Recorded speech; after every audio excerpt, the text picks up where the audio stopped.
सुबह सुबह चिल्ला बॉर्डर पर डटे किसान, नोएडा पुलिस का बैरिकेड तोड़ दिल्ली की ओर बढ़े। अब डीएनडी पर पुलिस की तगड़ी बाड़ेबंदी। किसान नए कृषि कानूनों के तहत मुआवजे और लाभ की 5 मांगों पर दे रहे हैं जोर। प्रदर्शनकारी किसान नोएडा के दलित प्रेरणा स्थल से बैरिकेडिंग तोड़कर आगे बढ़े। केंद्रीय मंत्री चिराग पासवान बोले, किसानों की बात सुनने के लिए तैयार है सरकार।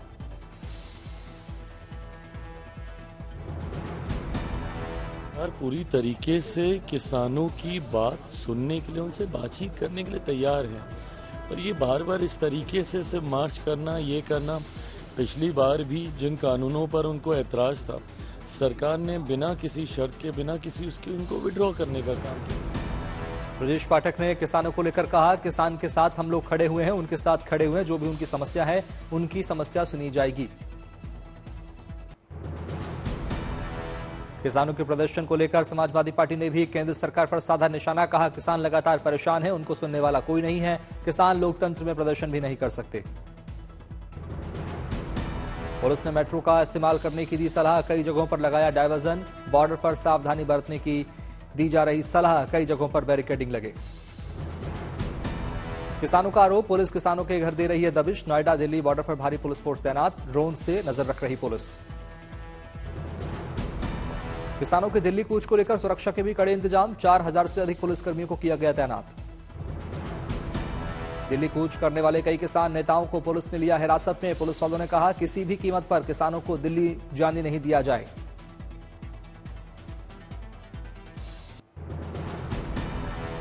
संसद शुरू होते ही विपक्ष ने जमकर किया हंगामा। कल तक लोकसभा और राज्यसभा की कार्यवाही स्थगित।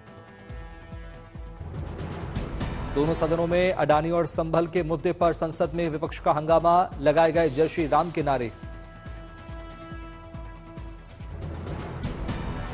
संसद शुरू होने से पहले लोकसभा अध्यक्ष से मिले इंडिया गठबंधन के सांसद, सदन की कार्यवाही सुचारू रूप से चलाने की मांग की। आम आदमी पार्टी में शामिल हुए अवध ओझा, अरविंद केजरीवाल और मनीष सिसोदिया की मौजूदगी में दिलाई पार्टी की सदस्यता।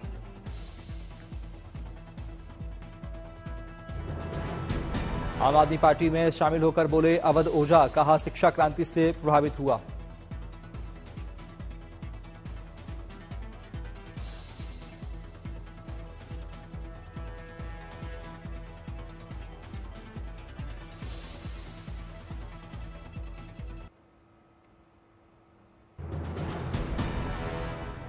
महाराष्ट्र में नए सीएम के नाम पर सस्पेंस बरकरार, आज महायुति की बैठक रद्द, कल होगी बैठक।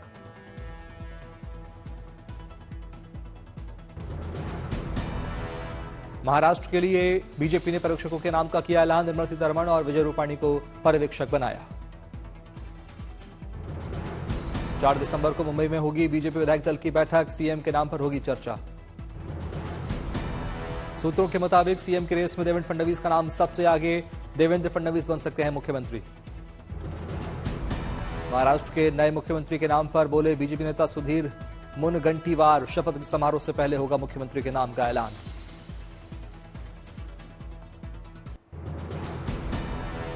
लखनऊ से संभल जाने से पुलिस ने कांग्रेस नेताओं को रोका, कांग्रेस दफ्तर के बाहर लखनऊ पुलिस का भारी बंदोबस्त। पुलिस ने कांग्रेस नेताओं को संभल जाने से रोका, दी हिदायत की फिलहाल वो संभल ना जाएं, लेकिन कांग्रेस के नेता अड़े हैं और धरने पर बैठे। संभल जाने से रोके जाने पर अजय राय का बड़ा बयान, 10 दिसंबर तक संभल जाने पर प्रतिबंध है, उसके बाद जाएंगे संभल। संभल हिंसा पीड़ितों के घर पहुंचे विधायक इकबाल महमूद, परिवारों से की मुलाकात, जताया दुख। समाजवादी पार्टी के विधायक इकबाल महमूद बोले, मस्जिद के लिए पूरी कौम कुर्बान होने के लिए है तैयार।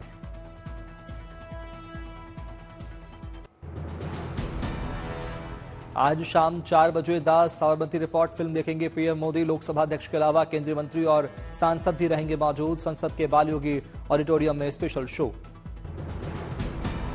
बगहा में 15 दिसंबर से शुरू होगी नीतीश कुमार की महिला संवाद यात्रा, तैयारी में जुटे जेडीयू के नेता। पुणे की एमपी एमएलए कोर्ट में आज राहुल गांधी की पेशी, वीर सावरकर पर टिप्पणी मामले में होनी है राहुल गांधी की पेशी। अभिनेता मिथुन चक्रवर्ती के खिलाफ रामपुर कोर्ट में केस दर्ज, भड़काऊ भाषण देने का आरोप। रामपुर कोर्ट में कल 3 दिसंबर को होगी इस मामले की सुनवाई। श्रीनगर में एप बेस्ड टैक्सी सर्विस देने वाली कंपनी उबर ने इंडिया में एक अनोखी सर्विस की शुरुआत की। डल झील में उबर ने ऑनलाइन शिकारा बुकिंग की शुरुआत की। दिल्ली एनसीआर में हवा की गुणवत्ता में धीरे धीरे सुधार, 300 के नीचे पहुंचा औसत AQI। राजधानी समेत एनसीआर के लोगों को बरतनी होगी सावधानी। 1 दर्जन से अधिक जगहों पर 300 के पार आंकी गई हवा की गुणवत्ता खराब। शादीपुर में 319 पहुंचा AQI, द्वारका में 307 आंकी गई हवा की गुणवत्ता। दिल्ली के कई इलाकों में 200 के पार हवा की गुणवत्ता, लोगों को अभी भी सावधानी बरतने की आवश्यकता। कई दिनों तक गंभीर श्रेणी के AQI के बाद अब बहुत खराब श्रेणी में पहुंची दिल्ली की हवा, सांस लेने में लोगों को हो रही परेशानी।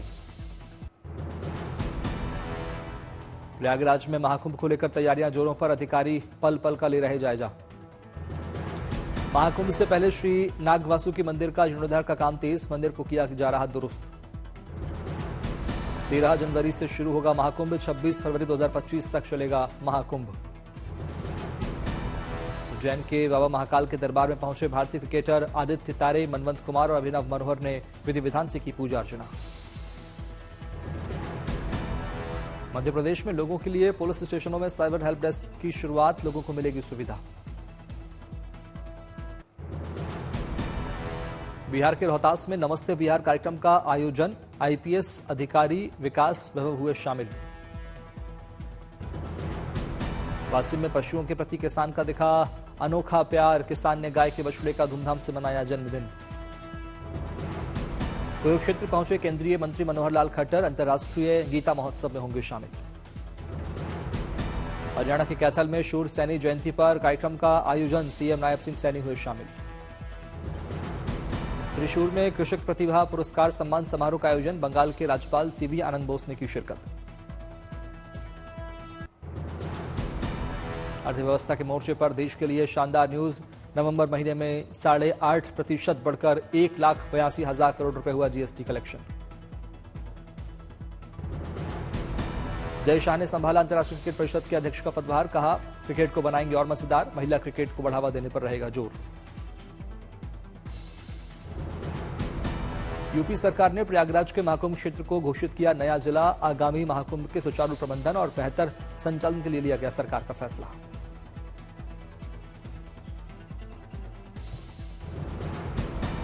जम्मू कश्मीर के सोनमर्ग में भारी बर्फबारी से करगिल रोड पर यातायात बंद, सड़क से बर्फ हटाने का काम जारी।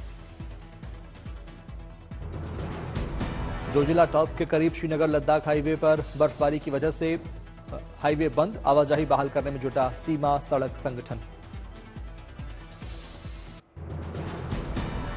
पुडुचेरी में फेंगल तूफान ने मचाई तबाही, भूस्खलन से उखड़े पेड़, भारी बारिश से बाढ़ जैसे हालात। तमिलनाडु के तिरुवन्नमलाई में तूफान फेंगल के कारण हुए भूस्खलन में एक ही परिवार के 7 लोग फंसे, लोगों का रेस्क्यू जारी। तिरुवन्नमलाई में एनडीआरएफ के 30 सदस्य हाइड्रोलिक लिफ्ट और 2 खोजी कुत्तों के साथ मौके पर मौजूद, राहत बचाव कार्य में जुटी एनडीआरएफ। तमिलनाडु के कुड्डालोर में चक्रवात से कई नदियां उफान पर, 14 गांवों में बाढ़ की चेतावनी जारी की गई।